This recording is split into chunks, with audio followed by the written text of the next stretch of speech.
आजकल राजस्थान और हरियाणा में सेव अरावली कैंपेन के बारे में काफी कुछ सुनने को मिल रहा है। लोग सड़कों पर हैं और ये एक बड़ा पर्यावरण से जुड़ा मुद्दा बन गया है। लेकिन ये कहानी सिर्फ कुछ पेड़ों या पहाड़ों को बचाने की नहीं है। ये कहानी है कि कैसे कानूनी दांव पेंच में एक पूरी की पूरी पर्वत श्रृंखला, एक माउंटेन रेंज लगभग गायब हो सकती है।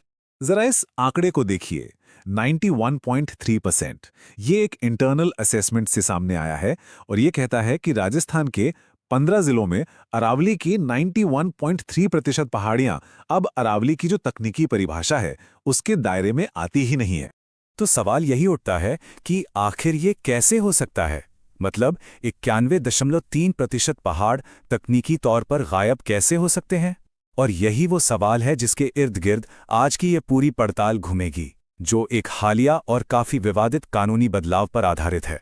तो चलिए सबसे पहले सेक्शन पर आते हैं, एक पुनर्परिभाषित पर्वत। यहां हम समझेंगे कि वो कौन सा खास नियम बदला है जिसने ये सारा हंगामा खड़ा कर दिया है। देखिए, ये सब शुरू हुआ इसी साल 20 नवंबर को, जब सुप्रीम कोर्ट ने एक नई डेफिनेशन को मान लिया। इस 100 मीटर नियम के हिसाब से अब से सिर्फ वही जमीन अरावली हिल्स मानी जाएगी जो अपने बेस से, मतलब अपने आधार से 100 मीटर या उससे ज्यादा ऊंची हो। अब जरा पुराने और नए तरीके में फर्क देखिए। पहले अरावली को पहचानने के लिए 2010 का 3 डिग्री स्लोप जैसा फॉर्मूला था, लेकिन अब सिर्फ एक नियम है, 100 मीटर की ऊंचाई। बस इसी एक बदलाव ने समझिए पूरा खेल ही बदल दिया है। तो इसका मतलब क्या हुआ, इसका असर क्या होगा? देखिए, सोर्स का एनालिसिस ये कहता है कि इस नई परिभाषा का सीधा नतीजा ये हो सकता है कि अरावली के बहुत बड़े बड़े हिस्से अब माइनिंग और कंस्ट्रक्शन के लिए खोले जा सकते हैं। अब आते हैं अपने दूसरे सेक्शन पर और देखते हैं कि दांव पर लगा क्या है। रेगिस्तान के खिलाफ एक दीवार। यहां हम समझेंगे कि अरावली हमारे लिए, हमारे इकोसिस्टम के लिए इतनी जरूरी क्यों है। देखिए, अरावली कोई मामूली पर्वत श्रृंखला नहीं है। ये लगभग 2.5 अरब साल पुरानी है। सोचिए, हिमालय से भी कई ज्यादा पुरानी। ये गुजरात से दिल्ली तक कोई 700 किलोमीटर में फैली है और थार रेगिस्तान को आगे बढ़ने से रोकने वाली एक कुदरती दीवार है। यही दिल्ली को बंजर होने से बचाती है और जमीन के नीचे पानी को रिचार्ज करने में बहुत बड़ा रोल निभाती है। और बात यहीं खत्म नहीं होती। इसी रेंज में 22 वाइल्ड लाइफ सैंक्चुरीज हैं, 4 टाइगर रिजर्व्स हैं और ये हाथियों जैसी कई विलुप्त होती प्रजातियों के लिए एक बहुत जरूरी कॉरिडोर, मतलब आने जाने का रास्ता है। ये एक जबरदस्त बायोडायवर्सिटी का घर है। लेकिन देखिए, ये जो नई परिभाषा आई है उससे पहले भी हालात कुछ अच्छे नहीं थे। सोर्स के मुताबिक गैर कानूनी माइनिंग की वजह से राजस्थान की 20 से 25% अरावली पहले ही बर्बाद हो चुकी है और 2020 के बाद से अब तक 27,000 से ज्यादा मामले दर्ज हो चुके हैं। अब आते हैं हम अपने तीसरे सेक्शन पर, एक दोहराया जाने वाला पैटर्न। और यहां सोर्स एक बहुत बड़ा दावा करता है। उसका कहना है कि अरावली में जो हो रहा है वो कोई इकलौती घटना नहीं है, बल्कि ये संरक्षित जमीनों का फायदा उठाने के लिए देश भर में अपनाए जा रहे एक टेम्पलेट का हिस्सा है।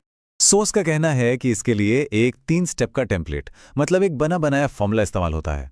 पहला स्टेप, कानूनी परिभाषा या क्लासिफिकेशन बदल दो। दूसरा, पर्यावरण से जुड़ी सुरक्षा हटा दो। और तीसरा, माइनिंग और डेवलपमेंट के कॉन्ट्रैक्ट्स दे दो। ये एक ऐसा फॉर्मूला है जिसे कथित तौर पर पूरे भारत में बार बार इस्तेमाल किया गया है। अब इस फॉर्मूले का पहला उदाहरण देखिए, छत्तीसगढ़ के हसदेव जंगल से।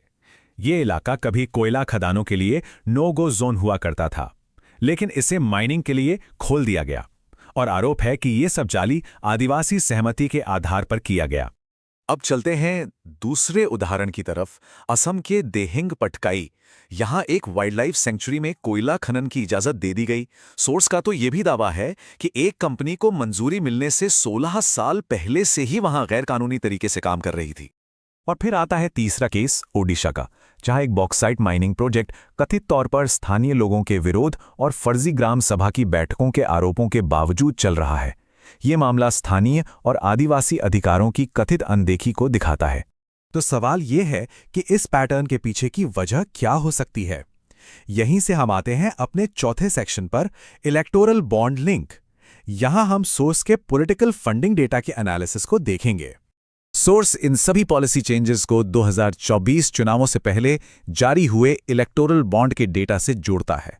और हां, ये साफ करना जरूरी है कि ये कनेक्शन सोर्स मटेरियल में दिया गया एनालिसिस है। अब सोर्स का एनालिसिस कुछ चौंकाने वाले आंकड़ों की तरफ इशारा करता है। ये वेदांता ग्रुप जैसी माइनिंग कंपनियों और सत्ताधारी पार्टी के बीच एक कथित लिंक दिखाता है। इसके मुताबिक अकेले वेदांता ने ही बीजेपी को करीब 250 करोड़ रुपए दिए। सोर्स में लिखी एक लाइन इस पूरी कथित लेन देन की व्यवस्था को कुछ ऐसे बताती है। कंपनियां राजनेताओं को पैसा देती हैं और बदले में सरकार रातों रात परिभाषाएं बदल देती है, वर्गीकरण बदल देती है, सुरक्षा क्षेत्र बदल देती है। चलिए अब हम अपने आखिरी सेक्शन पर पहुंचते हैं, अरावली से निकोबार तक।